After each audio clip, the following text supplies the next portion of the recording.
السلام عليكم ورحمة الله وبركاته.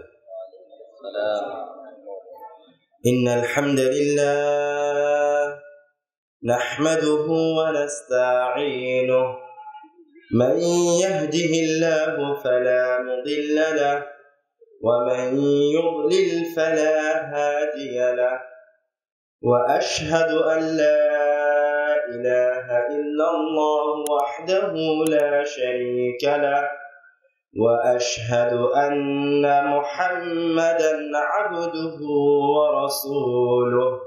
أما بعد،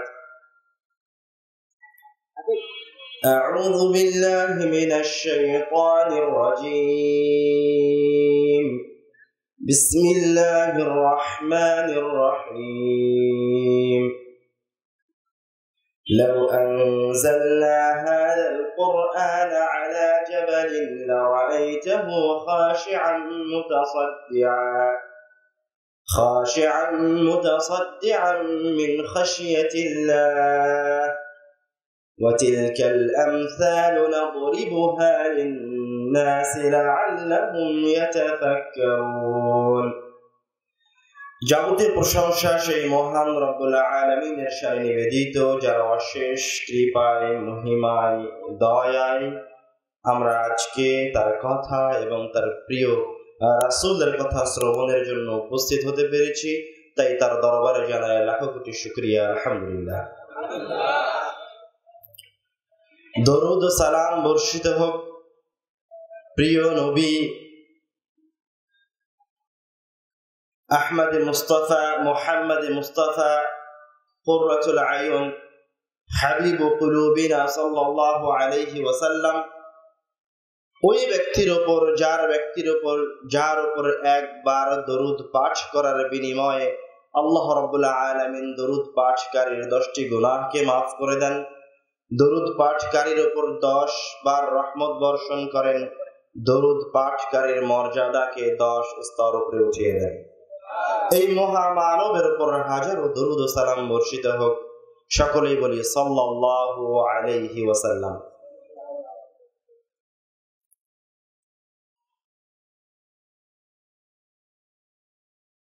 আল্লাহ রাব্বুল আলামিন কুরআনুল কারীমে বলছেন, ইন্না আ'রাদনাল আমানাতা আলাস সামাওয়াতি ওয়াল আরদি ওয়াল জিবাল فأبين أن يحملنها فأشفقن منه। আল্লাহ রাব্বুল আলামিন বলছেন, ইন্না আ'রাদনাল আমানাতা আলাস সামাওয়াতি ওয়াল আরদ, নিশ্চয় আমি আমানত এই জিনিসটাকে আসমান, জমিন এবং পাহাড় পর্বতের সামনে পেশ করেছি। ফাআবাইনা আন ইয়াহমিলনাহা, তখন তারা এই আমানতকে গ্রহণ করতে অস্বীকার করেছে। তারা বলছে আমরা এই আমানত গ্রহণ করতে পারবো না।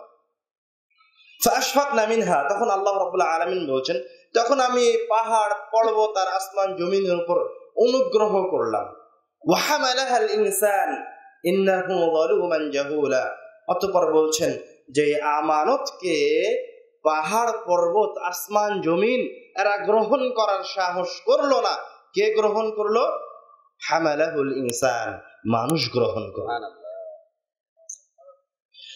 আচ্ছা, এই জায়গায় প্রশ্ন থেকে যায় যে আল্লাহ রাব্বুল আলামিন আমানত পেশ করলেন পাহাড়, পর্বত, আসমান, জমিনের সামনে, তারা এই আমানতকে, আল্লাহ রাব্বুল আলামিনের এই হাদিয়াকে গ্রহণ করলো না, বললো আমরা গ্রহণ করতে পারবো না। ওয়া হামালাহাল ইনসান, আর মানুষ গ্রহণ করলো। তো আল্লাহ রাব্বুল আলামিন, এই যে আল্লাহ রাব্বুল আলামিনকে সম্মান দেখিয়ে তারা আমানতটাকে যে গ্রহণ করলো, বিপরীতে আল্লাহ রাব্বুল আলামিন উল্টা মানুষকে ধমক দিয়ে বলছেন, ইন্নাহু যালুমান জাহুলা, নিশ্চয় মানুষ বড় জালেম, অত্যাচারী। জাহুলা, মানুষ বড় জাহেল, মূর্খ। আচ্ছা, মানুষ যে তার আমানতকে গ্রহণ করলো, তিনি যে পেশ করলেন, তো মানুষের প্রশংসা করার কথা ছিল না? তো আল্লাহ রাব্বুল আলামিন মানুষের নিন্দা করলেন কেন? যখনই কোনো ভালো কাজ করা হয় সেটার প্রশংসা করেন আল্লাহ রাব্বুল আলামিন, কিন্তু আল্লাহ রাব্বুল আলামিন যখন আমানত পেশ করার কথা বলছেন, তখন আল্লাহ রাব্বুল আলামিন বলছেন মানুষ আমানত গ্রহণ করেছে, গ্রহণ করতে তার উপর উল্টা আল্লাহ রাব্বুল আলামিন বলছেন ইন্নাহু যালুমান জাহুলা, নিশ্চয় সে বড় জালেম, অত্যাচারী। জাহুলা, সে বড় মূর্খ, জাহেল। আল্লাহ রাব্বুল আলামিন এই আমানতকে, আমানত আসলে এমন একটা জিনিস, এমন একটা মহান জিনিস যে আল্লাহ রাব্বুল আলামিন মূলত এই ধিক্কার দিয়ে, এই কথা বলে মানুষকে উল্টা সতর্ক করছেন যে তুমি যে আমানতকে কাঁধে করে নিয়েছো, এই আমানতের তুমি খেয়ানত করতে পারো। তুমি এই আমানতের খেয়ানত করবে। তো তুমি যদি এই খেয়ানত থেকে বেঁচে থাকতে চাও, তুমি যদি বাস্তবেই প্রশংসিত হতে চাও, তাহলে তোমাকে দুটি কাজের মাধ্যমে এই আমানতকে সংরক্ষণ করতে হবে। সেই দুটি কাজ কি? সেই দুটি কাজে আল্লাহ রাব্বুল আলামিন আয়াতের শেষে বলে দিচ্ছেন, ইন্নাহু যালুমান জাহুলা। তোমাকে জালেম হওয়া যাবে না। জালেমের বিপরীতে কি হতে হবে? জালেমের বিপরীত কি? অত্যাচারের বিপরীত কি? ন্যায়পরায়ণ। অত্যাচারের বিপরীত, অত্যাচার করার বিপরীত হচ্ছে ইনসাফ করা, ন্যায়পরায়ণ হতে হবে। তুমি যদি এই আমানতকে, এই দায়িত্বকে তোমার কাঁধে বহন করতে চাও, তাহলে তোমাকে ইনসাফ করতে হবে, ন্যায়পরায়ণ হতে হবে। আর একটা জিনিসের মাধ্যমে তুই এই আমানতকে হেফাজত করবা, সেটা হচ্ছে তোমাকে জ্ঞান অর্জন করতে হবে, যেটা জাহলের বিপরীত। আল্লাহ রাব্বুল আলামিন কি বলে মানুষকে সম্বোধন করলেন? বলছেন মানুষ জালেম, আর আরেকটা বললেন মানুষ মূর্খ। তো আপনার এই দুইটি সিফাতের বিপরীতে দুইটি সিফাতকে নিয়ে আসতে হবে। অত্যাচারের বিপরীতে আপনার মাঝে ন্যায়পরায়ণতা নিয়ে আসতে হবে, আর মূর্খতার বিপরীতে আপনার মাঝে কি নিয়ে আসতে হবে? ইলম নিয়ে আসতে হবে, জ্ঞান নিয়ে আসতে হবে। তাহলে আপনি আল্লাহ রাব্বুল আলামিনের এই আমানতকে হেফাজত করতে পারবেন। এখন আপনারা আমানতের গুরুত্ব বুঝতে পারেননি। রাসূল সাল্লাল্লাহু আলাইহি ওয়াসাল্লাম বলছেন, আনাস রাদিয়াল্লাহু তাআলা আনহু থেকে বর্ণিত, তিনি বলেন, মা খাতাবানা রাসূলুল্লাহ সাল্লাল্লাহু আলাইহি ওয়াসাল্লাম ইল্লা ক্বাল। যখনই রাসূল সাল্লাল্লাহু আলাইহি ওয়াসাল্লাম আমাদের সামনে খুতবা পেশ করতেন, তখনই বলতেন, লা ঈমানা লিমান লা আমানাতা লা। যার কাছে আমানত নাই তার ঈমান নাই। কথা কি বুঝতে পারছেন? রাসূল বলছেন, লা ঈমানা লিমান লা আমানাতা লা। যার কাছে আমানতদারিতা নাই তার ঈমান নাই। কি ধরনের কথা? মানে আপনি লা ইলাহা ইল্লাল্লাহ বলেছেন, তারপরেও আপনার কাছে ঈমান নাই। কেন? আপনার আমানতদারিতা নাই। আপনি শুধু নামে মুসলমান। আপনি সালাত কায়েম করেন, আপনি সিয়াম রাখেন, কোন একটা এই আমানতের কোন একটা অংশকে আপনি আদায় করেন, কিন্তু আপনি পরিপূর্ণ আমানতদার নন, তো আল্লাহ রাব্বুল আলামিন বলছেন আপনার ঈমান হচ্ছে ত্রুটিযুক্ত। তারপর রাসূল সাল্লাল্লাহু আলাইহি ওয়াসাল্লাম বলছেন, ওয়ালা দীনা লিমান লা আহদা লাহ। আর যে ব্যক্তি তার ওয়াদা ভঙ্গ করে, লা দীনা লাহ, তার কোনো ধর্ম নাই। আপনি ওয়াদা ভঙ্গ করেন, আপনি সালাত কায়েম করেন বটে, কিন্তু আপনি আপনার ওয়াদা রক্ষা করেন না। মানে কি? আপনার কাছে ধর্ম নাই। আপনি সিয়াম রাখেন কিন্তু ওয়াদা রক্ষা করেন না, তার মানে আপনার কাছে ধর্ম নাই। আপনি আপনার ভাইয়ের সাথে, আপনার সাথে যার সাথে ব্যবসা করেন, আপনি যার সাথে ক্রয় বিক্রয়ে লিপ্ত আছেন, আপনি আপনার ছাত্রের সাথে, আপনি আপনার শিক্ষকের সাথে যে ওয়াদা করেছেন, আপনার প্রতিবেশীর সাথে যে ওয়াদা করেছেন, আপনার সহকর্মীর সাথে যে ওয়াদা করেছেন, সেই ওয়াদা আপনি রক্ষা করেন না। যে কোনো সময় আপনার কাছে ওয়াদা আপনার পানি খাওয়ার মতো, হাওয়ায় লাড্ডু, যখন তখন আপনি ভঙ্গ করেন, কিন্তু আপনি সালাত কায়েম করেন, কিন্তু আপনি সিয়াম রাখেন। তো রাসূল সাল্লাল্লাহু আলাইহি ওয়াসাল্লাম বলছেন, তুমি যতই সিয়াম রাখো না কেন, সালাত আদায় করো না কেন, তোমার কি নাই? তোমার কাছে দিন নাই। তুমি মানুষের ওয়াদা রক্ষা করো না। আমরা বলছিলাম আল্লাহ রাব্বুল আলামিন আমানতকে প্রচুর পরিমাণে গুরুত্ব আরোপ করেছেন। একাধিক হাদিসে, একাধিক আয়াতে আল্লাহ রাব্বুল আলামিন এবং রাসূল সাল্লাল্লাহু আলাইহি ওয়াসাল্লাম আমানতের কথা বলেছেন। আপনারা যদি আরেকটা হাদিসের দিকে আসেন, আরেকটা আয়াতের দিকে আসেন, তো আল্লাহ রাব্বুল আলামিন মুসা আলাইহিস সালাতু ওয়াস সালামের আমানতের ঘটনা বর্ণনা করেছেন। মুসা আলাইহিস সালাম যখন মিশর থেকে পালিয়ে গেলেন মাদায়েনে, পালিয়ে গিয়ে রাস্তায় পথিমধ্যে মাদায়েনে একটা জায়গায় দেখছেন দুইজন মেয়ে তাদের পশু প্রাণীগুলোকে পানি পান করানোর জন্য কূপ থেকে দূরে দাঁড়িয়ে আছেন। তখন তিনি তাদের পশু প্রাণীগুলোকে নিয়ে গিয়ে পানি পান করালেন। আর সেই দুইটি মেয়ে যখন তাদের মূসা আলাইহিস সালাম যখন তাদের পশু প্রাণীগুলোকে পানি পান করালো এবং তারা পশু প্রাণীগুলিকে নিয়ে তাদের পিতার কাছে ফিরে গেল, তাদের পিতা হচ্ছে নবী শুআয়ব আলাইহিস সালাতু ওয়াস সালাম। শুআয়ব আলাইহিস সালামকে গিয়ে তারা এই ঘটনা খুলে বললেন। তখন শুআয়ব আলাইহিস সালাতু ওয়াস সালাম মূসা আলাইহিস সালামকে, যে তাদের পশু প্রাণীগুলিকে পানি পান করিয়েছিল, ওদেরকে ডেকে পাঠালেন। তো শুআয়ব আলাইহিস সালাতু ওয়াস সালামের কাছে যখন ওই দুইটি মেয়ে তার কন্যারা মূসা আলাইহিস সালাতু ওয়াস সালামকে নিয়ে আসলেন এবং শুআয়ব আলাইহিস সালাতু ওয়াস সালাম মূসা আলাইহিস সালাতু ওয়াস সালামকে তার জন্য গ্রহণ করলেন, তখন তাদের একজন মেয়ে বলে উঠল, খায়রা মান ইস্তাআজারতাল কাওয়িয়ুল আমিন। হে আমার পিতা, আপনি যাকে গ্রহণ করেছেন নিশ্চয় সে কাওয়িয়ুন শক্তিশালী, নিশ্চয় সে আমিন আমানতদার। প্রশ্ন হচ্ছে, এই মেয়ে কিভাবে জানলো যে মূসা আলাইহিস সালাম শক্তিশালী এবং আমানতদার?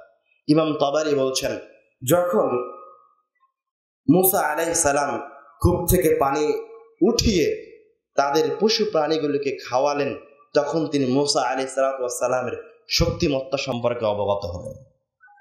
আর ওই যে মূসা আলাইহিস সালাম দুইজন মেয়ের সাথে আসছেন, কিন্তু কখনো কোনো প্রকার লালসার মাঝে পড়েননি, কোন সময় তাদের দিকে চোখ উঠিয়ে তাকাননি। তখন এই মেয়ে বুঝতে পারলো যে এই ব্যক্তি কি আমিন, আমানতদার।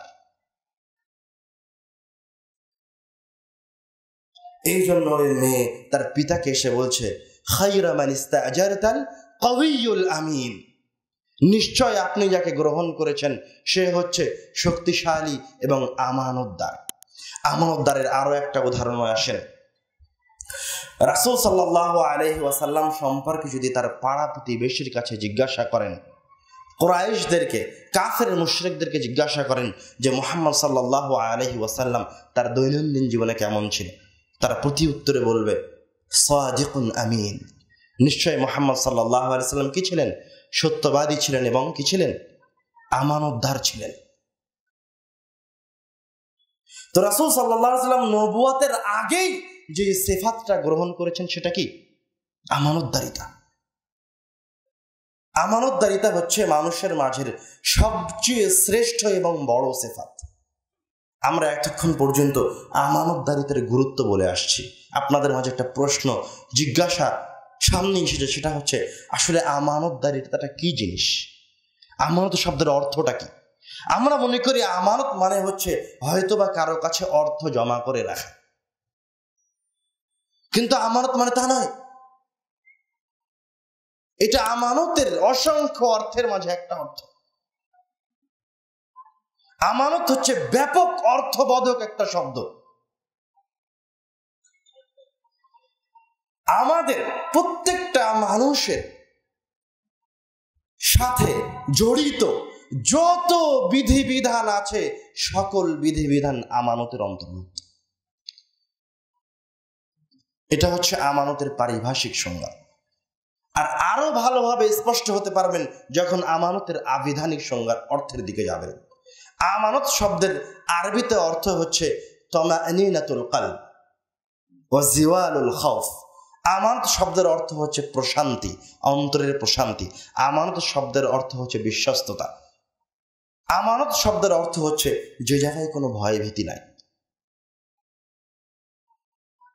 তো আপনি যদি আপনার মাঝে আমানতকে রক্ষা করতে চান, তাহলে আপনার সাথে যত বিধিবিধান জড়িয়ে আছে সকল বিধিবিধানকে প্রতিপালন করতে হবে। যেমন আল্লাহ রাব্বুল আলামিন আপনার চোখের আমানত দিয়েছে, আপনি আপনার চোখকে হেফাজত করবেন। আপনার হাতের আমানত আছে, আপনি আপনার হাতকে হেফাজত করবেন। আপনার অন্তরের আমানত আছে, আপনি আপনার অন্তরকে বিভিন্ন ধরনের পাপাচার থেকে হেফাজত করবেন। আপনার স্ত্রীর সাথে, আপনার সন্তানের সাথে আমানত হচ্ছে আপনি আপনার স্ত্রীর হেফাজত করবেন, আপনি আপনার সন্তানের হেফাজত করবেন। আপনার পিতামাতার সাথে আপনার আমানত হচ্ছে আপনি আপনার পিতামাতার আনুগত্য করবেন। আর আমানতের মাঝে সর্বশ্রেষ্ঠ আমানতের মাঝে সবচেয়ে মূল্যবান আমানত হচ্ছে তাওহীদুল্লাহ, আল্লাহ রাব্বুল আলামিনের একত্ববাদের হেফাজত। আমানতের মাঝে সবচেয়ে শ্রেষ্ঠ আমানত কি? আল্লাহ রাব্বুল আলামিন যে এক, অদ্বিতীয়, তার যে কোনো শিরক নাই, এর হেফাজত করা।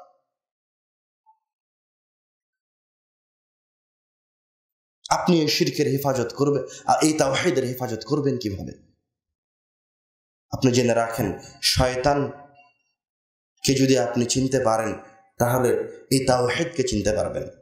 শয়তানের প্ররোচনা যদি বুঝতে পারেন তাহলে ঈমান এবং তাওহীদকে চিনতে পারবেন।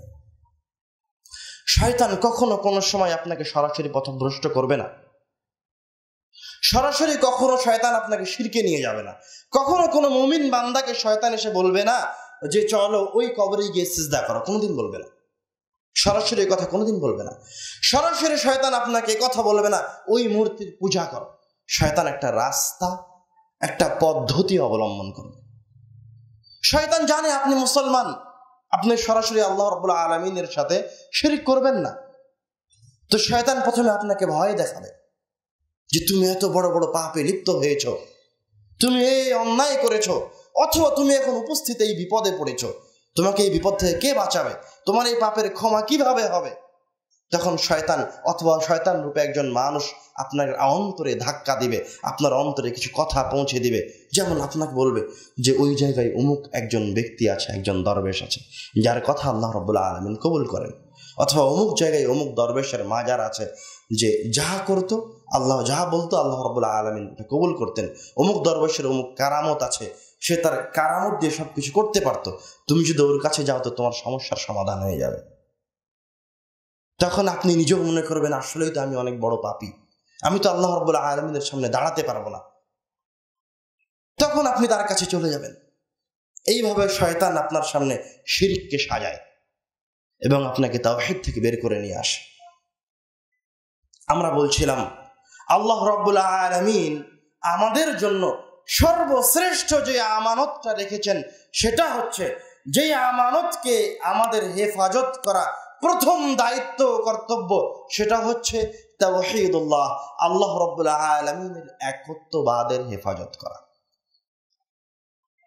যে আমানতকে রাসূলগণ হেফাজত করেছেন, যে আমানতকে সাহাবায়ে কেরামগণ হেফাজত করেছেন, যে আমানতকে তাবেঈনগণ হেফাজত করেছেন,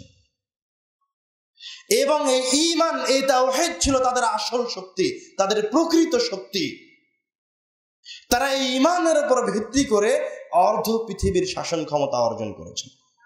তারা এই ঈমানের উপর ভিত্তি করে স্বল্প সংখ্যক দল নিয়ে, স্বল্প সংখ্যক সৈন্য নিয়ে বড় বড় সৈন্য দলের সাথে যুদ্ধ করেছেন। কেন?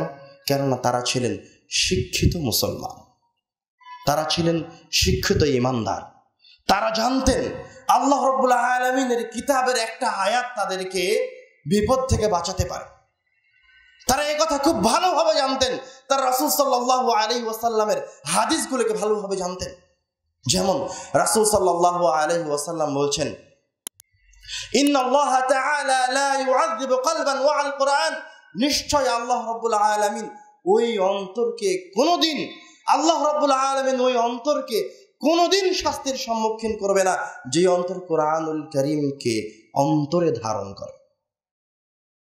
আল্লাহ রাব্বুল আলামিন ওই ব্যক্তিকে কোনোদিন শাস্তির সম্মুখীন করবে না যে ব্যক্তি কোরআনুল কারীমকে তার অন্তরে ধারণ করে। অতঃপর রাসূল সাল্লাল্লাহু আলাইহি ওয়াসাল্লাম বলেন, ইন্না হাযাল কুরআন মা'জাবাতুল্লাহ ফামান দাখালা ফীহি ফাহুয়া আমিন, যে ব্যক্তি কোরআনুল কারীমের কাছে আশ্রয় গ্রহণ করবে আল্লাহ রাব্বুল আলামিন তাকে নিরাপত্তা দান করবেন। আপনি বিপদে পড়েছেন, আপনার উপর বিপদ বালা মুসিবত এসেছে, আপনি কোথায় আশ্রয় গ্রহণ করবেন? কোরআনুল কারীমের মাধ্যমে আল্লাহ রাব্বুল আলামিনের কাছে আশ্রয় গ্রহণ করবেন। আপনি যত বড় পাপী করেন না কেন, যত বড় বিপদের সম্মুখীন হন না কেন, আপনি মহান রাব্বুল আলামিনের কাছে সরাসরি আশ্রয় গ্রহণ করবেন। আর আপনার মাধ্যম হিসেবে থাকতে পারে সবচেয়ে বড় মাধ্যম, আসমান জমিনের মাঝে সবচেয়ে শক্তিশালী মাধ্যম হচ্ছে কোরআন মাজিদ। এই কথা রাসূল সাল্লাল্লাহু আলাইহি ওয়াসাল্লাম এবং তার সাহাবীরা এবং তাবেঈরা এবং বড় বড় মুসলিম বিজেতারা জানতেন বলেই তাদের জন্য আল্লাহ রাব্বুল আলামিনের পথে জিহাদ করা সহজ ছিল। তারা এই কথা জানতেন বলেই, তারা শিক্ষিত মুসলমান ছিলেন বলেই 313 জন সাহাবী 1000 সৈন্যর সামনে দাঁড়াতে পেরেছেন।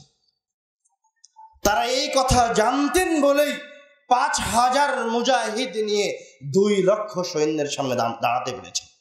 শুধু দাঁড়াননি, জয় অর্জন করেছেন। তারা জানতেন যে কিতাবের একটা অক্ষর, একটা শব্দ, একটা আয়াত রোম পারস্যের দুর্গকে ছিন্ন বিচ্ছিন্ন করে দিতে পারে। তারা এগুলি খুব ভালোভাবে জানতেন। আল্লাহ রাব্বুল আলামিন এই আসমান এবং জমিনের মাঝে সবচেয়ে বেশি ক্ষমতা যার মাঝে রেখেছেন এবং যার মাঝে আমাদের মুক্তি লুক্কায়িত আছে, সেটা হচ্ছে আল কোরআন। যার মাঝে তাওহীদ আছে সেটা হচ্ছে আল কোরআন, যেটা আপনাকে একাই ধরে তাওহীদের দিকে নিয়ে আসবে, একাই আপনার হাতকে ধরে হেদায়েতে পৌঁছে দিবে। তার নাম হচ্ছে আল কোরআন।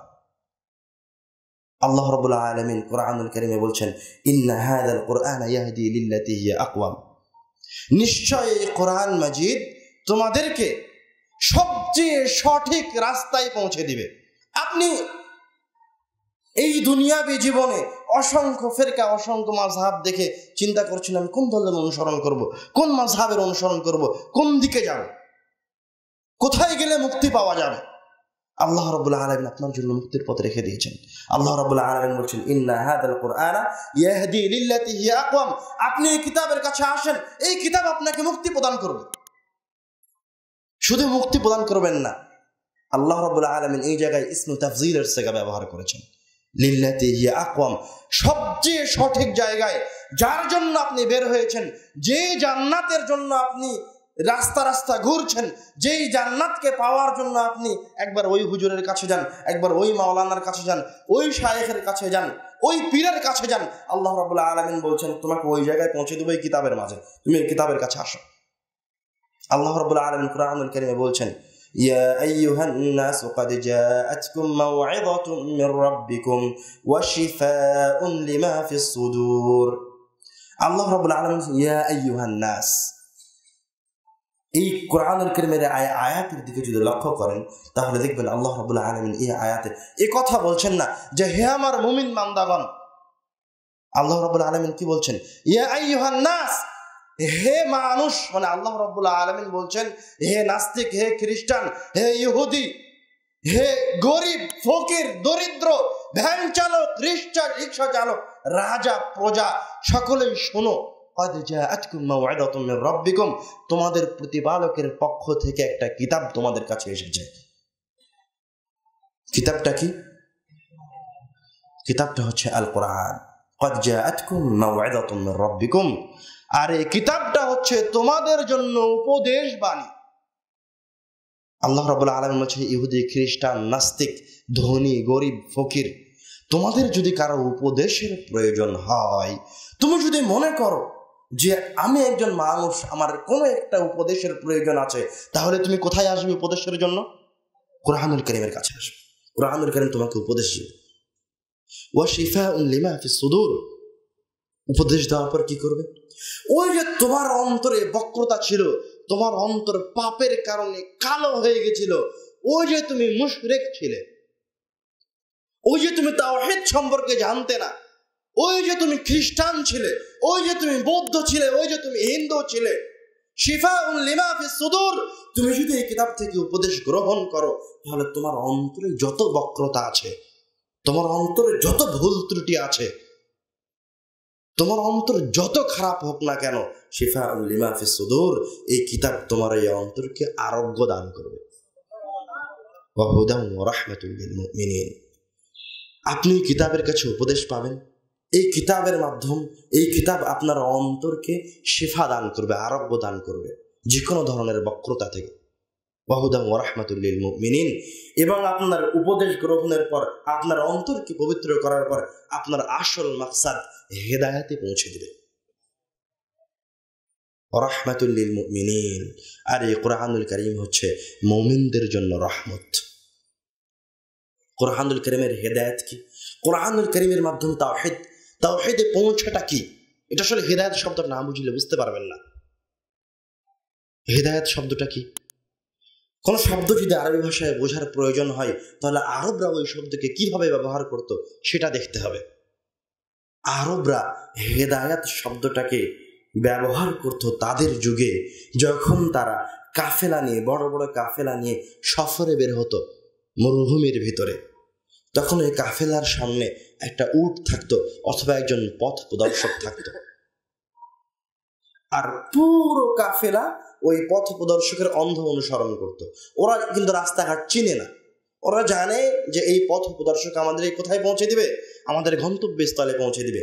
তো যে পথ প্রদর্শন করতো সামনে থেকে, ওকে আরবরা বলতো হাদি। ওইখান থেকে আল্লাহ রাব্বুল আলামিন এই শব্দটা নিয়ে এসেছেন হিদায়াহ। এই কোরআনুল কারীম আপনাকে হেদায়াত প্রদান করবে। আপনি শুধু এই কিতাবের কাছে আসবেন, এই কিতাব তেলাওয়াত করবেন, বোঝার চেষ্টা করবেন, তাদাব্বুর করবেন খালেস অন্তরে। এই কিতাব আপনাকে তাওহীদে পৌঁছে যাবে, জান্নাতে পৌঁছে দিবে। এই কিতাবের হেদায়াতটা কতটা চমৎকার, কতটা সূক্ষ্ম, কতটা সুন্দর, এটা যদি আমি বুঝাতে চাই তাহলে আমি আল্লাহ রাব্বুল আলামিনের আরেকটা আয়াত আপনাদেরকে শোনাবো। আল্লাহ রাব্বুল আলামিন বলছেন, ওয়ালাকিন জাআলনাহু নূরা, আমি এই কিতাবটাকে একটা প্রদীপের মতো, একটা আলোর মতো করে দিয়েছি। নাহদি বিহি মান নাশা, এবং আমি এই প্রদীপটা দিয়ে, আলোটা দিয়ে যাকে ইচ্ছা তাকে হেদায়েত প্রদান করি। মানে আপনি যদি এই আলোর কাছে আশ্রয় গ্রহণ করেন আর আল্লাহ রাব্বুল আলামিনের কাছে হেদায়েত কামনা করেন, এই প্রদীপটা, এই কোরআনুল কারীম তেলাওয়াত করেন, আপনি যদি এই আলোর কাছে আসেন তো আল্লাহ রাব্বুল আলামিন আপনাকে আলোকিত করে দিবে হেদায়েত দিয়ে। আরো স্পষ্ট করে বলি, যেমন মনে করেন আমি রাজশাহী থেকে বের হয়েছি আপনাদের এখানে আসার জন্য। আমি কিন্তু রাস্তাঘাট চিনি না।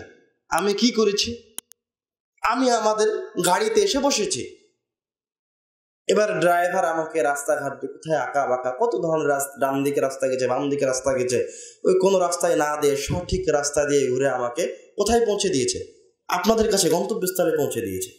তো আমি কি এই জায়গায় কোনো পরিশ্রম করেছি? করিনি।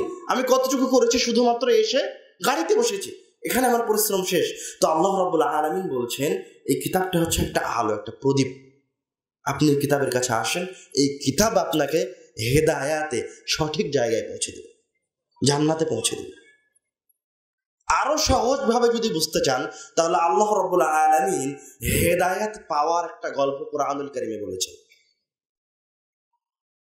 জিনেরা তথ্য সংগ্রহের জন্য আসমানের নিকটে যেত। হঠাৎ করে একসময় তারা আসমানের কাছে যখন যায়, তখন শিহাব নামক তারকা অগ্নিস্ফুলিঙ্গ তাদেরকে ধাওয়া করে আসে। তখন তারা তাদের সর্দারকে এসে বলে, হিলা বাইনানা ওয়া বাইনা খাবারিস সামা, আমাদের মাঝে আর আসমানের খবরের মাঝে প্রতিবন্ধকতা সৃষ্টি করা হয়েছে, আমরা আসমানের কাছে যেতে পারছি না। তখন এবার জিনদের সর্দার বলছে, অবশ্যই এই পৃথিবীতে এমন কিছু ঘটে গেছে যার কারণে আল্লাহ রাব্বুল আলামিন তার আসমানে পাহারাদার নিযুক্ত করেছেন। তোমরা এই জমিনে ছড়িয়ে পড়ো, দেখো কোথায় কি হয়েছে। আল্লাহ রাব্বুল আলামিন নিজে কোরআনুল কারীমে বলছেন, ওয়া ইয সারাফনা ইলাইকা নাফারাম মিনাল জিন্নি ইয়াসতামিউনাল কুরআন ফালাম্মা হাদারুহু ক্বালু আনসিতু। এই পৃথিবীতে খুঁজতে খুঁজতে মুহাম্মদ সাল্লাল্লাহু আলাইহি ওয়াসাল্লাম আপনার কাছে পাঠিয়ে দিয়েছে। যখন তারা আপনার কাছে আসলো আর আপনার তেলাওয়াত শ্রবণ করলো, ক্বালু আনসিতু, তারা একজন আরেকজনকে বলছে, চুপ করো, চুপ করো, আমরা এটা কি শুনছি। ফালাম্মা কুদিয়া ওয়াল্লাউ ইলা কওমিন মুনযিরিন, যতক্ষণ পর্যন্ত রাসূল সাল্লাল্লাহু আলাইহি ওয়াসাল্লাম কোরআন তেলাওয়াত করতে থাকলেন ততক্ষণ তারা মনোযোগ দিয়ে কোরআন শ্রবণ করতে থাকলো। এবং যখন কোরআন তেলাওয়াত শেষ হয়ে গেল, ওয়াল্লাউ ইলা কওমিন মুনযিরিন, ওই যে সর্দারের কাছ থেকে এসেছিল দ্রুত ওই সর্দারকে সতর্ক করার জন্য ফিরে গেল। قالوا يا قومنا إنا سمعنا كتابا أنزل من بعد موسى مصدقا لما بين يديه يهدي إلى الحق وإلى طريق مستقيم। সে তাদের কওমের কাছে গিয়ে বলল, হে আমাদের সম্প্রদায়, তোমরা শোনো, ইন্না সামি'না কিতাবান উনজিলা মিন বা'দি মূসা, মুসাদ্দিকান লিমা বাইনা ইয়াদাইহি। আমরা মূসা আলাইহিস সালাতু ওয়াস সালামের পরে, ঈসা আলাইহিস সালামের পরে, নূহের পরে, এই সমস্ত নবীর পরে এমন একটা কিতাবের আয়াতকে শ্রবণ করেছি যে আয়াতগুলি সকল নবীর সত্যায়ন করছে। শুধু তাই নয়, এই সকল নবীর উপর যত কিতাব অবতীর্ণ করা হয়েছে সকল কিতাবের সত্যায়ন করছে। ইহদি ইলাল হাক্কি ওয়া ইলা তরিকিন মুস্তাকিম। শুধু তাই নয়, সত্যের দিকে আহ্বান করছে। ওয়া ইলা তরিকিন মুস্তাকিম, মানুষকে সহজ সরল পথের দীক্ষা দিচ্ছে। অতঃপর তাদের কওমকে বলছে, ইয়া কওমানা আজিবু দাঈ আল্লাহ ওয়া আমিনু বিহি, তোমরাও এই দায়ীর দাওয়াতকে গ্রহণ করো, এই কিতাবের উপর ঈমান আনয়ন করো। ইয়াগফির লাকুম যুনুবাকুম ওয়া ইউজিরকুম মিন আযাবিন আলিম। তোমরা যদি এই কিতাবের উপর ঈমান আনয়ন করেছো, বিনিময়ে আল্লাহ রাব্বুল আলামিন তোমাদের সকল পাপকে ক্ষমা করে দিবেন। ওয়া ইউজিরকুম মিন আযাবিন আলিম, এবং তোমাদেরকে যন্ত্রণাদায়ক শাস্তি থেকে রক্ষা প্রদান করবেন। তো আপনি যদি আল্লাহ রাব্বুল আলামিনের নিকটে পৌঁছাতে চান, আপনি যদি শিরক থেকে বের হয়ে আসতে চান, আপনি যদি বাতিল ফেরকা থেকে বের হয়ে আসতে চান, আপনি যদি দ্বিধায় ভোগেন, তো আপনি কোন জায়গায় আসবেন? কোরআনুল কারীমে আসবেন। কোরআনুল কারীম আপনাকে কোথায় নিয়ে যাবে? সোজা একদম মহান রব্বুল আলামিনের কাছে পৌঁছে দেবে, সোজা একদম আপনাকে জান্নাতে পৌঁছে দেবে। আপনাকে ডানেও নিয়ে যাবে না, বামেও নিয়ে যাবে না। আল্লাহ রাব্বুল আলামিন কোরআনুল কারীমকে দিয়ে জান্নাত পাওয়া, আল্লাহ রাব্বুল আলামিনের নৈকট্য লাভ করা যত সহজ করেছেন, অন্য কোনো কিছুকে দিয়ে এত সহজ করেননি। উদাহরণ দেখবেন, যেমন রাসূল সাল্লাল্লাহু আলাইহি ওয়াসাল্লামকে একজন সাহাবী এসে বলছে, ইয়া রাসূলুল্লাহ ইন্নী উহিব্বু হাযিহি সূরা কুল হুয়াল্লাহু আহাদ। হে আল্লাহর রাসূল, আমি কুল হুয়াল্লাহু আহাদ সূরাটা পড়তে ভালোবাসি। তখন রাসূল সাল্লাল্লাহু আলাইহি ওয়াসাল্লাম প্রতি উত্তরে বলছে, ইন্না হুব্বাকা ইয়াহা আদখালাকাল জান্নাহ। কোরআন মাজিদের এই কুল হুয়াল্লাহু আহাদ, এই সূরাটার প্রতি ভালোবাসা তোমাকে জান্নাতে নিয়ে চলে যাবে। তো জান্নাতে যাওয়ার এর চাইতে কোনো সহজ মাধ্যম কোথাও আছে? একটা সূরার উপর ভালোবাসা, ওই সূরাটা বেশি বেশি তেলাওয়াত করে আপনাকে জান্নাতে নিয়ে যাবে। শুধু তাই নয়, আরেকটা হাদিসে রাসূল সাল্লাল্লাহু আলাইহি ওয়াসাল্লাম বলছেন, মান ক্বারাআ আয়াতাল কুরসি দুবরা কুল্লি সালাতিন মাকতুবা, যেই ব্যক্তি প্রত্যেক 5 ওয়াক্ত ফরজ সালাতের পরে আল্লাহু লা ইলাহা ইল্লা হুয়াল হাইয়ুল কাইয়্যুম আয়াতুল কুরসি, এই আয়াতটা তেলাওয়াত করবে, লাম ইয়ামনাহু মিন দুখুলিল জান্নাতি ইল্লা আল মাউত, ওই ব্যক্তি মারা গেলেই জান্নাতে চলে যাবে। কথাটা মনে হয় ভালোভাবে বুঝতে পারেননি। রাসূলের কথা কিন্তু আমার অনুবাদের চেয়ে অনেক বেশি শক্তিশালী। রাসূল বলছে যে এই লোকটা 5 ওয়াক্ত সালাতের শেষে আয়াতুল কুরসি তেলাওয়াত করে, এই আয়াতটা তেলাওয়াত করে, কিন্তু ও এখনো জান্নাতে পৌঁছেনি কেন, ঢোকেনি কেন? ও এখন মারা যায়নি। তাই তো তার জন্য যে জান্নাতকে নির্মাণ করা হয়েছে, তার ওই জান্নাত আর তার মাঝের প্রতিবন্ধকতা কি? তার মৃত্যু। সে মারা গেলেই জান্নাতে চলে যাবে। সুবহানাল্লাহ। আল্লাহ রাব্বুল আলামিন এইভাবে কোরআনুল কারীমের একাধিক আয়াতে একাধিক মর্যাদা বর্ণনা করেছেন, একাধিক শক্তি বর্ণনা করেছেন। আমরা এই পর্যায়ে আমাদের এখানে উপস্থিত যুবক এবং নওজোয়ানদের দিকে উদ্দেশ্য করে কিছু কথা বলি। আল্লাহ রাব্বুল আলামিন স্বয়ং তার কিতাবে নওজোয়ানদেরকে সামনে রেখে, যুবকদেরকে সামনে রেখে আলোচনা পেশ করেছেন। রাসূল সাল্লাল্লাহু আলাইহি ওয়াসাল্লাম স্বয়ং নিজে যুবকদেরকে বিশেষভাবে আলাদাভাবে গুরুত্ব প্রদান করেছেন। শুধু তাই নয়, একাধিক ঘটনাও প্রমাণ করে যে যুবকদের গুরুত্ব এবং প্রয়োজনীয়তা অনেক বেশি। কেননা যুবকদের মাঝে সত্যকে গ্রহণ করার সক্ষমতা যত বেশি, অন্য কারোর মাঝে এত বেশি নাই। যুবকেরা যত শক্তিশালী, যুবকেরা আমানতকে গ্রহণ করতে যতটা শক্তিশালী, ততটা শক্তি অন্য কারো মাঝে নাই। কেন? আল্লাহ রাব্বুল আলামিন নিজে বলছেন যে আমি মানুষকে সৃষ্টি করেছি দুর্বলতা থেকে। মানুষের সূচনা হয়েছে দুর্বলতা দিয়ে, একটা শুক্রকীট দিয়ে, একটা শিশু বাচ্চা অবস্থায় সে দুর্বল, তারপরে আমি তাকে শক্তি প্রদান করেছি, অতঃপরে এই শক্তির পরে আবার কি করেছি? আবার তাকে দুর্বল করে দিয়েছে। তো যে শিশু বাচ্চা, তার উপর তো কোনো আমানত নাই, সে তো আর তাওহীদ বুঝে না। আর যে বৃদ্ধ হয়েছে, তার উপরেও শরীয়তের অনেক হুকুম আহকামকে শিথিল করে দেওয়া হয়েছে। তো আমানত কে বহন করতে পারবে? তাওহীদকে কে বহন করতে পারবে? যুবক বহন করতে পারবে। শিরকের বিরুদ্ধে কে দাঁড়াতে পারবে? যুবক দাঁড়াতে পারবে। দেখেন, মহান রব্বুল আলামিন যুবককে সামনে রেখে যুবক কথাটা, শব্দটা কুরআনুল কারীমে উল্লেখ করে বলছেন, ইন্নাহুম ফিতয়াতুন আমানু বি। এই জায়গায় ছোট্ট করে একটা ঘটনা না বললে আয়াতের সারমর্ম বুঝতে পারবেন না। আসহাবে কাহাফের কথা আপনারা সবাই জানেন না? তো যে আসহাবে কাহাফের কথা আপনারা রাত দিন শুনে আসছেন, তারা কে? তারা যুবক, নওজোয়ান। আল্লাহ রাব্বুল আলামিন বলছেন, ইন্নাহুম ফিতয়াতুন আমানু বি ফাজিদনাহুম হুদা।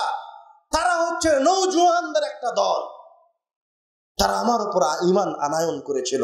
তখন আমি তাদেরকে এই হেদায়েতের উপরে, এই ঈমানের উপরে, এই তাওহীদের উপর আরো শক্তিশালী করে দিয়েছি। তারা শিরকের বিরুদ্ধে তাদের খলিফার সামনে, তাদের দেশের রাজার সামনে, তাদের মূর্তি পূজকগুলোর সামনে, তাদের পাদ্রীদের সামনে প্রতিবাদ করতে গেছিল। তখন আমি তাদেরকে তাদের অত্যাচার থেকে বাঁচিয়েছি, তাদেরকে আমি ভয় আশ্রয় প্রদান করেছি। তারা কারা? যুবকদের একটা দল। শুধু তাই নয়, ইব্রাহিম আলাইহিস সালাতু ওয়াস সালামের ঘটনায় আসেন। ইব্রাহিম আলাইহিস সালাতু ওয়াস সালাম যখন তাদের কওমের মূর্তিগুলোকে ভেঙে দিলেন, তখন তারা জিজ্ঞাসা করলো, মান ফাআলা হাযা বিআলিহাতিনা, আমাদের এই প্রতিপালকগুলির সাথে, আমাদের প্রতিপালনকারীর সাথে এই অবস্থা, এই ঘটনা কে ঘটিয়েছে? আমাদের মূর্তিগুলিকে, আমাদের প্রতিপালকগুলিকে কে ভেঙে চৌচির করেছে? তখন প্রতি উত্তরে বলা হলো, একজন যুবক আছে যে আমাদের এই মূর্তি নিয়ে আগে সমালোচনা করত। ইযকার ইসমুহু ইব্রাহিম, ইব্রাহিম নামের একজন যুবক এই কাজ করেছে। তো ইব্রাহিম আলাইহিস সালাম যখন মূর্তিগুলিকে ভেঙে দিলেন, যখন আল্লাহ রাব্বুল আলামিনের তাওহীদ প্রতিষ্ঠা করার জন্য এগিয়ে আসলেন, তখন ইব্রাহিম আলাইহিস সালাম যুবক, নওজোয়ান। শুধু তাই নয়, রাসূল সাল্লাল্লাহু আলাইহি ওয়াসাল্লামের দাওয়াতে সূচনা লগ্নে যারা সাড়া দিয়েছিল, তারা সবাই নওজোয়ান। শুধু তাই নয়, যদি ইসলামের ইতিহাসে ফিরে যান, তাহলে দেখবেন যত বড় বড় খেদমতগুলি আছে সব নওজোয়ানদের। ইসলামের ইতিহাসে সবচেয়ে বেশি বিজয় যার হাতেই হয়েছে, তার নাম হচ্ছে ওমর রাদিয়াল্লাহু তাআলা আনহু। উনি যখন ইসলাম গ্রহণ করেছেন, তখন তিনি টকবগে নওজোয়ান। আমর ইবনুল আস রাদিয়াল্লাহু তাআলা আনহুর হাতে, আমর ইবনুল আস রাদিয়াল্লাহু তাআলা আনহু যখন ইসলাম গ্রহণ করছেন, তখন তিনি যুবক, নওজোয়ান। খালিদ ইবনে ওয়ালিদ, শ্রেষ্ঠ বিজেতা, যখন ইসলাম গ্রহণ করছেন, তখন তিনি নওজোয়ান। তারেক বিন জিয়াদ যখন স্পেন জয় করছেন, তখন তিনি নওজোয়ান। মাত্র 12,000 সৈন্য নিয়ে 1 লক্ষ সৈন্যের বিরুদ্ধে যুদ্ধ করে জয় ছিনিয়ে নিয়ে এসেছেন। মুহাম্মদ বিন কাসেম 17 বছরের নওজোয়ান, সিন্ধ জয় করেছেন। সর্বপ্রথম ভারতে মুসলিম বিজেতা যিনি একজন যুবক, নওজোয়ান। যুগে যুগে যে সমস্ত বিপ্লব ঘটেছে, সেগুলি কাদের হাতে ঘটেছে? নওজোয়ানদের হাতে ঘটেছে। কিন্তু আমি আপনি কি বলি? যে সময় আরো আছে, যখন বৃদ্ধ হব, তখন আল্লাহর ইবাদত করব, তখন তাওহীদে ফিরে আসব। অথচ আপনার এই যৌবন কালটাই হচ্ছে তাওহীদ প্রতিষ্ঠার এবং আমানতকে সংরক্ষণ করার, আমানতকে হেফাজত করার সবচেয়ে উত্তম সময়। শুধু তাই নয়, আল্লাহ রাব্বুল আলামিন এই সময়ের যুবকদের, যারা আল্লাহ রাব্বুল আলামিনের তাওহীদের হেফাজত করছে, যারা ইসলামী হুকুম আহকামের হেফাজত করছে, তাদের ফজিলত বর্ণনা করে রাসূল সাল্লাল্লাহু আলাইহি ওয়াসাল্লাম বলছেন, সাবআতুন ইযিল্লুহুমুল্লাহু তাআলা ফি যিল্লিহি ইয়াওমা লা যিল্লা ইল্লা যিল্লুহ। আল্লাহ রাব্বুল আলামিন কিয়ামতের দিনে 7 শ্রেণীর মানুষকে তার ছায়াতলে আশ্রয় দিবেন। তার এক শ্রেণীর মানুষ হচ্ছে ওই যুবকেরা যারা আল্লাহ রাব্বুল আলামিনের ইবাদত করে, আল্লাহ রাব্বুল আলামিনের তাওহীদের হেফাজত করে। এই ফজিলত কিভাবে পাবেন? তাওহীদকে হেফাজত করলে পাবেন। আর এই ফজিলত কাদের জন্য দেওয়া হয়েছে? যুবকদের জন্য দেওয়া হয়েছে। আমরা আলোচনা লম্বা না করে আমাদের আলোচনার শেষে এসে আপনাদেরকে এই কথাই বলতে চাই, বিশেষ করে যুবকদের উদ্দেশ্যে বলবো, আপনারা সোচ্চার হন। আপনারা আপনাদের সময়কে, আপনাদের জীবনকে অবহেলায় পার করিয়েন না।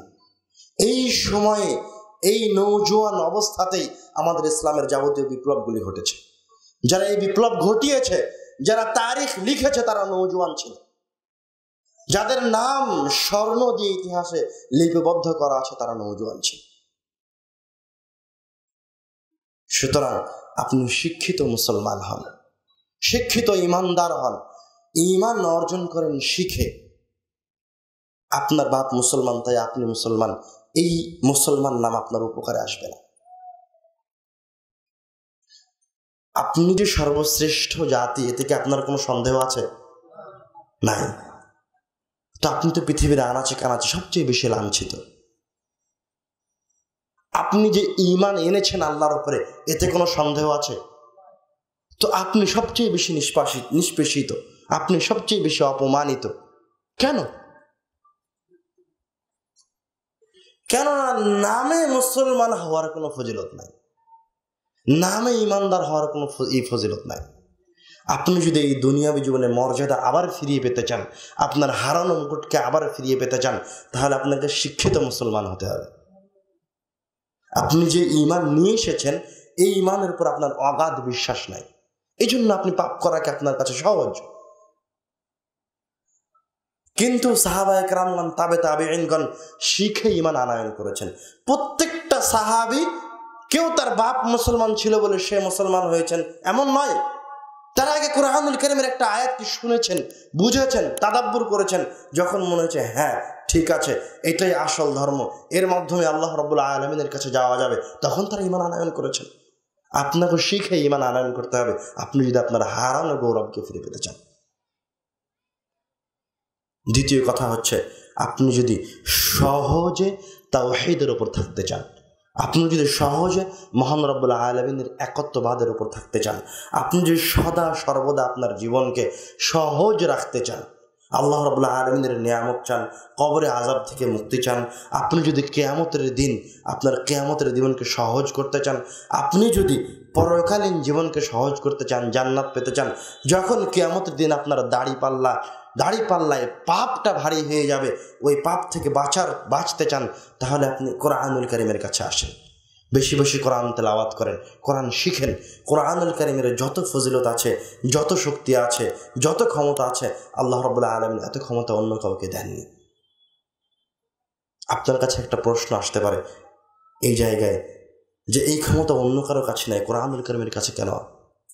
সালাত তো বড় ইবাদত, সিয়াম তো বড় ইবাদত, যাকাত তো বড় ইবাদত, হজ তো বড় ইবাদত, সব গুনাহ মাফ হয়ে যায়। আসলে এই প্রশ্ন আপনার কাছে এসেছে এই জন্য যে আমি আপনি কোরআনুল কারীমকে অন্তর দিয়ে উপলব্ধি করারই প্রয়োজন মনে করিনি। কোরআনুল কারীম কি, এটাই আমরা কোনো সময় চিন্তা ভাবনা করিনি। কোরআনুল কারীমের এত শক্তি কেন, এটা আমরা বুঝিনি। আল্লাহ রাব্বুল আলামিন এই কিতাব দিয়ে আপনাকে সর্বশ্রেষ্ঠ করেছেন, এই কিতাব দিয়ে আল্লাহ রাব্বুল আলামিন আপনাকে সম্মানিত করেছেন, এই কিতাব দিয়ে আল্লাহ রাব্বুল আলামিন আপনাকে সবকিছু প্রদান করেছেন, সব রাস্তাকে সহজ করে দিয়েছেন। এই কিতাবটা কি আসলে? প্রশ্ন জাগে না? এই কিতাবটা হচ্ছে স্বয়ং মহান রব্বুল আলামিনের একটা অংশ। সুবহানাল্লাহ। আল্লাহ রাব্বুল আলামিন আপনার উপর এতটা দয়ালু, এতটা রহমতশীল যে আপনার মতো একটা পাপী বান্দাকে আল্লাহ রাব্বুল আলামিন তার কথা তেলাওয়াত করার তৌফিক প্রদান করেছেন। সুবহানাল্লাহ। তো এই জন্য বাঁচার সবচেয়ে সহজ এবং উত্তম মাধ্যম হচ্ছে কোরআনুল কারীম। এবং আমাদের দৈনন্দিন জীবনে সফল হওয়ার জন্য প্রত্যেকটা ক্ষেত্রে যাবতীয় বিপদ আপদ থেকে বেঁচে থাকার জন্য, যাবতীয় ভুল ত্রুটি থেকে বেঁচে থাকার জন্য সদা সর্বদা এই সকল আমানতগুলিকে হেফাজত করতে হবে। আল্লাহ রাব্বুল আলামিন আমাদেরকে তার কিতাব এবং সুন্নাহ মেনে চলার তৌফিক দান করুন, আল্লাহুম্মা আমিন। এই বলে আমি আমাদের আলোচনা বৈঠক এখানে শেষ করছি। সুবহানাকা আল্লাহুম্মা বিহামদিকা আশহাদু আল্লা ইলাহা ইল্লা আনতা আস্তাগফিরুকা ওয়া আতুবু ইলাইক। স্টেজে আব্বুর বইগুলি আছে, বিশেষ করে কোরআনুল কারীম প্রত্যেকটা ভাষায় থাকে, প্রত্যেকটা মানুষকে তেলাওয়াত করতে হবে। কিন্তু আপনি আপনার কোন সমস্যায় কোন দোয়া পাঠ করবেন, কিভাবে বিপদ থেকে বের হয়ে আসবেন, এই জন্য এই বাংলা ভাষায় লেখা সবচেয়ে গুরুত্বপূর্ণ এবং সবচেয়ে শ্রেষ্ঠ কিতাবের একটা কিতাব হচ্ছে দোয়া অধ্যায় বই। প্রত্যেকটা বাড়িতে বাড়িতে থাকতে হবে। দোয়া অধ্যায় বই অবশ্যই সংগ্রহ করার চেষ্টা করবেন। পাশাপাশি আব্বুর অন্য অন্য বই যেগুলো আছে এখানে আপনার সংগ্রহ করতে পারেন। আল ইতিসাম পত্রিকা আছে, এটা আপনার সংগ্রহ করতে পারেন। আল্লাহ রাব্বুল আলামিন আমাদেরকে কবুল করুন, আল্লাহুম্মা আমিন। আখির দাওয়ানা আলহামদুলিল্লাহি রাব্বিল আলামিন। আসসালামু আলাইকুম।